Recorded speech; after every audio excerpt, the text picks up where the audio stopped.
Error location. The given question is, the Union Cabinet has been decided to allow NRIs to invest up to 100% Air India. It is the given sentence.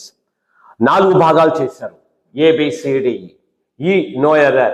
My dear students, ఇది చూస్తే the Union Cabinet is the subject part. We know has been decided to allow.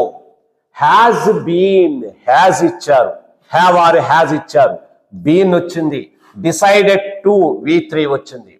అంటే has తర్వాత been వచ్చింది అంటే ఇది maximum passive లో ఉన్నట్టు విషయం.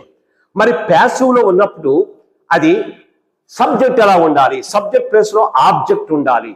కానీ ఇక్కడ చూస్తే ద యూనియన్ అంటున్నారు. యూనియన్ క్యాబినెట్ అనేది డైరెక్ట్ సబ్జెక్ట్, కానీ ప్యాసివ్ అనుకుంటే ఆబ్జెక్ట్ రావాలి. పైగా లాస్ట్ లో మనకు సబ్జెక్ట్ లేదు. కాబట్టి ఇక్కడ మిస్టేక్ ఎక్కడ ఉందంటే ఇచ్చింది వాయిస్ మీద ఉంది, అట్ ద సేమ్ టైం ఇది active voice. Given pattern is in active voice. Active voice లో ఉంది. మరి యాక్టివ్ వాయిస్ ప్యాటర్న్ ఏంటి?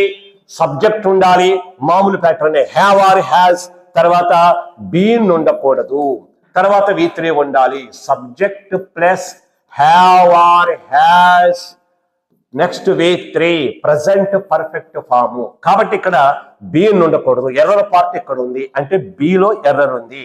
ఇప్పుడు మనం సెలెక్ట్ చేసుకున్నాం. బి ఎక్కడ ఉంది? బి ఇక్కడ ఉంది అంటే సి మనం we should select the C part. Okay, that is the wrong part. Thank you.